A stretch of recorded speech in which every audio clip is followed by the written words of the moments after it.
Well, hello there and good day to you. Welcome to another of our Listen to the Missus podcasts. I'm Art Lewis. I'm Ann Williams. Coming to you from Saginaw, Michigan. And it's a show that we talk about food, recipes, lifestyle, and all of that good stuff with you at least once a week. And it'll be increasing as we get a little farther down the line here.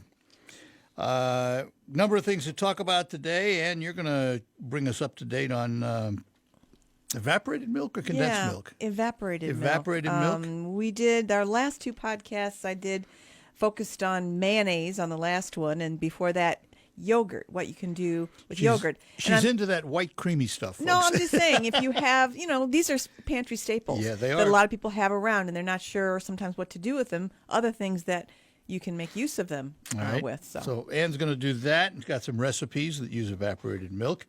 I'm going to talk to you about understanding date labels and what it means on the products you buy. And we have a couple of recipes. I've got a shrimp scampi recipe that I've kind of tweaked over the years, so we thought we'd do that one today. And I have some recipes using evaporated milk, of all things. Well, all right then. Let's start with the evaporated milk. And Ann does a lot of research, so we come up with great information for you. Well, if you have a can of evaporated milk around, you know that it's an ingredient in a lot of different desserts usually, but it can be used for other things too. You can make really good macaroni and cheese, and I'm going to give a recipe that kind of showcases that, one of our popular recipes from our database. But what it does is it acts as a stabilizer when you're making your cheese sauce. Usually a lot of people make a cheese sauce with macaroni and cheese, a bechamel with flour and milk. But using cornstarch and evaporated milk can really make a different kind of creamy sauce. So that's one way, mac and cheese. Everybody loves mac and cheese. Who doesn't? And generally, just general cheese sauces for other things besides macaroni and cheese. If you're making a cheese sauce for anything else, evaporated milk is a good choice too. It enriches. It just adds richness to a lot of different things. It can stand in for milk or heavy cream in many different recipes. Just adds a different twist. Can we maybe, for those listening, explain the difference between evaporated milk and sweetened condensed milk? Yeah. Because they're not the same. They're not really interchangeable. No. Evaporated milk is milk that's been, I guess, reduced. Yeah. But sweetened condensed milk is actually sweetened. It's very sweet. And that you would probably only use in desserts. Mm-hmm. Whereas evaporated milk you can use in desserts, but it can also be used in other dishes as well. And the sweetened condensed milk is very thick and creamy and is very, very sweet. Yeah. Oh, yeah. Usually if that's included in a recipe, there's less sugar. Mm-hmm. Yeah. So that's pretty much the difference. But another thing you can do with the evaporated milk is you can make a really good ice cream with it. Oh, really? Yeah. Using it instead of regular milk in ice cream apparently gives you a really nice texture, a dense texture. So you'd be using, if you used real milk, there's a certain moisture content. If you use the evaporated milk, do you have to substitute? Do you have to add anything to it or not? I don't think so. I think what you get is just richer and denser. Yeah. That'd be good. Mm-hmm. So there you go. Just a few things you can do with evaporated milk. Now, I mentioned to start out that I had some recipes that use evaporated milk. This is one of our most popular. It's crock-pot macaroni and cheese. Oh, yeah. And this uses a 16-ounce box of macaroni, which you cook and drain first, 2 tablespoons of oil, 8 tablespoons of margarine, a can of evaporated milk, and then also 1.5 cups of whole milk. And then you want a large onion, which you have chopped finely, 3 cups of cheddar cheese grated, and a can of cheddar cheese soup. This all goes into your crock pot using just half the cheese. The rest of the cheese you put on top. Okay, so mix half in and put the rest on top. And then this cooks on low in the crock pot for 4 hours. And you come out with some gooey, yummy, creamy, delicious mac and cheese. Ooh, all right.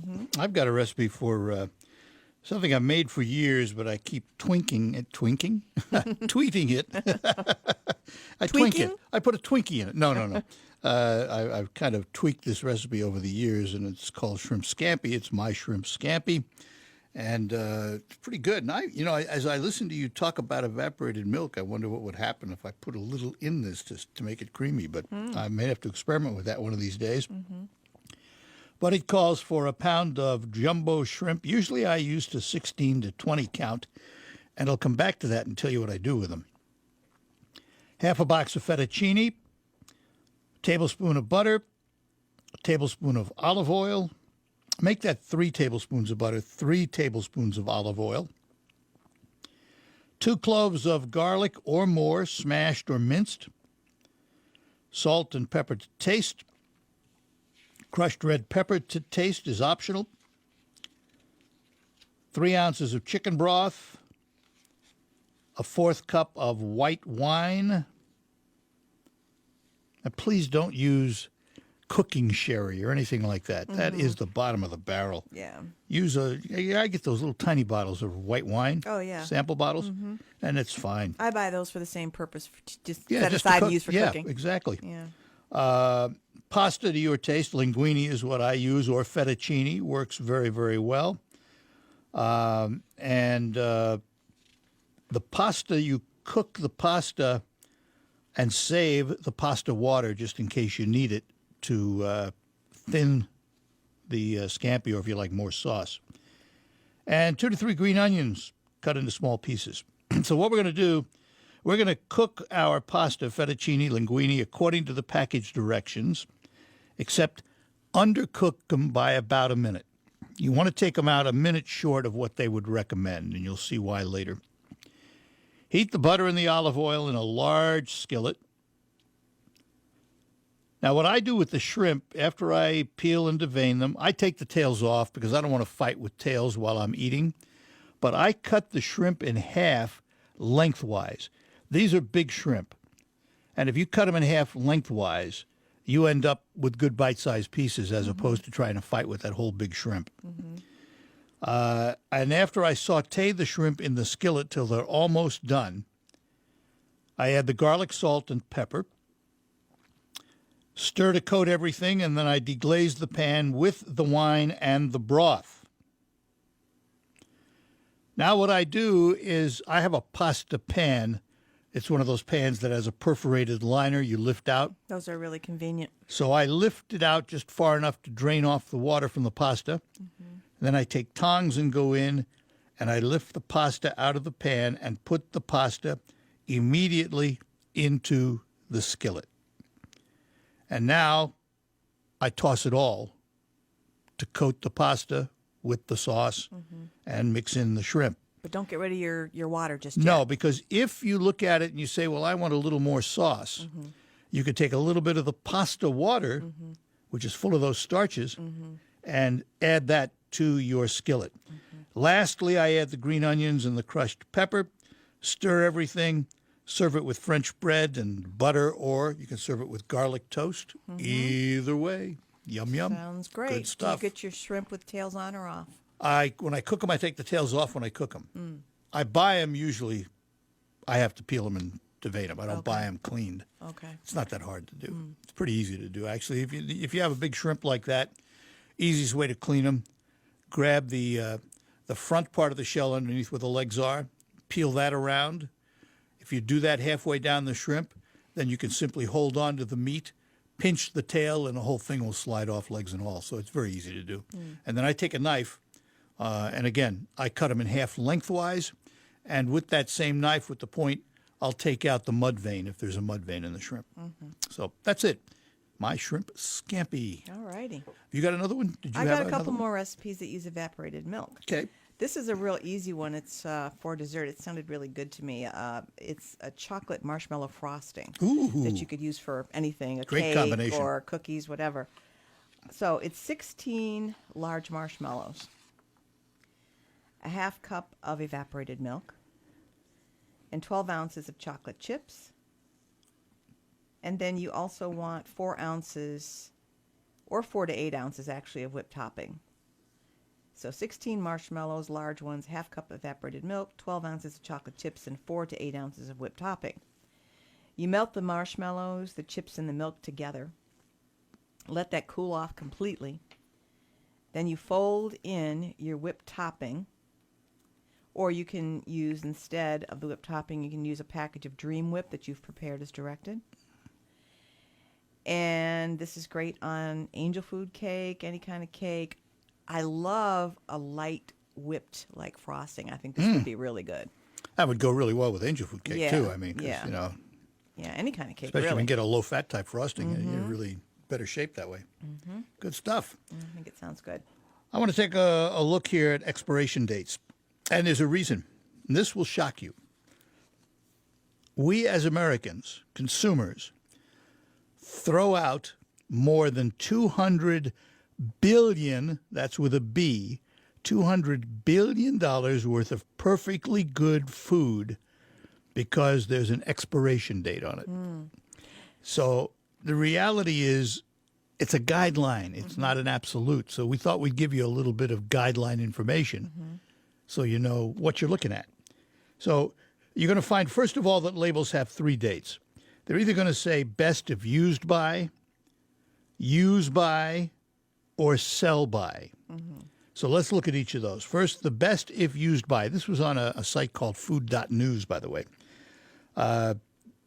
Best if used by indicates that the food will be at its peak quality by the date listed. While it is still safe to eat it after the date, it's possible the taste might not be as good. Use by date. This means the food should be eaten by the expiration date to be safe. Consume it by the date given. So not best if used by, but used by is a safety standard. Sell by. This is for retailers. It means the products must be sold off the shelves by the date given. Most foods are still safe to eat for some time after that. So you might ask yourself, well, what foods do I have to worry about the expiration date and what foods don't I have to worry about the expiration date? So let's first look at what we would throw out by the expiration date. Berries. Believe it or not, blueberries, strawberries, and other berries should be thrown out after the expiration date because they will grow soft and moldy. So berries. You can tell that. That's no mystery there. You can tell it, right. Yeah. Another one, meat. And think of this now. Sliced deli meat may last for 3 to 5 days after opening. Prepackaged sliced deli meat can carry bacteria that grow even in cold temperatures, so it's best to avoid eating them after the date on the package. Yeah, and the thing to keep in mind is once you've opened it, then Clock starts. The clock starts, yeah. Milk. Store milk at the same temperature it was in the grocery store to avoid bacterial contamination, but milk and other dairy products should be consumed by the date of expiration because then they will begin to turn on you. Again, your nose will let you know what's going on there. Oh, boy, will it ever. And seafood is another one. Generally very susceptible to contamination by bacteria, so eat it as soon as possible after buying it. So those are foods to throw out. Now for the surprises. There's a whole list of things you don't have to get rid of by the expiration date. Anything pickled. Pickled foods are stored in acidic and salty liquid. They will be safe to eat for several months after the expiration date. Bread and cereal, other than bread that obviously goes moldy when you look at it, but putting your bread in the freezer before the expiration date will give it shelf life a lot longer than it would on the counter or refrigerator. Same goes for cereal, except it doesn't need to be frozen in order to last long. Make sure you properly seal it after you open it. This one I think everybody probably knows, canned goods. Canned goods are popular among preppers because they last for a long time, even after their official expiration date. The food inside the cans does not get any air or oxygen, so there's no potential for bacteria to grow. Generally, if the cans are untampered and stored in a cool, dark place, they're safe to eat. If you see any bulging in a can, though, time to get rid of it. Eggs. This is an interesting one because eggs will last for at least a month after the expiration date, as long as you keep them properly refrigerated. And you can test your eggs to see if they're safe to eat by putting them in a bowl of water. If they sink, they're still good. If they float, throw them out. Because if they float, that means they're starting to generate oxygen inside and air inside, gas inside the egg, and it floats.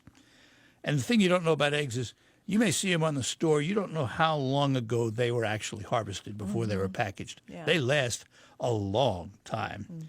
One of your favorites, you talked about this last week, mayonnaise can last up to 4 months following the expiration date. Again, if you store it at the same temperature at home that the grocery stores do, so in your refrigerator. Some meat we talked about goes fast, but freezing it, of course, can extend the shelf life for up to a year after the expiration date.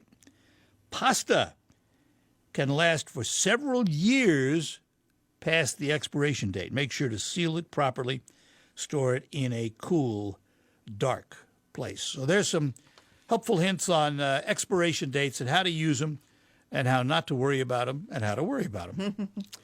And that with can be that, very confusing. So do you have another? I have one more recipe that All right. has evaporated milk that we were talking about. This is called Barb's Soft Molasses Drop Cookies.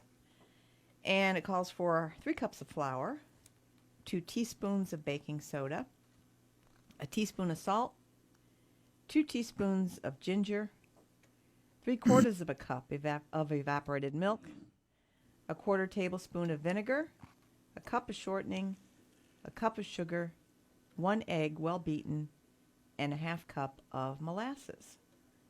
So what you do is sift the flour and add the soda, salt, and spices, your dry ingredients. Combine it with the milk and vinegar. Then you cream your shortening, gradually add the sugar. Add your eggs and molasses to that. Then add your dry mixture with your wet mixture, your milk mixture alternately with the flour mixture. And then you drop this by teaspoonfuls onto a baking sheet. I like to use parchment. And you bake these at 375 for about 10 minutes. And those are Barb's Soft Molasses Drop Cookies. Very good.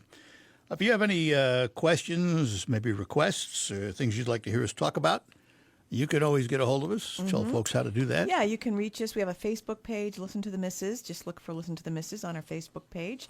Message us through that. You can also look for us on the WSGW website. There's a tab for the Listen to the Missus page. You can reach us there.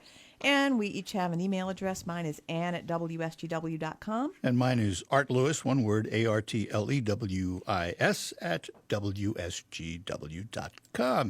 And we thank you very much for being with us on this podcast of Listen to the Missus. We'll talk to you again. Bye-bye.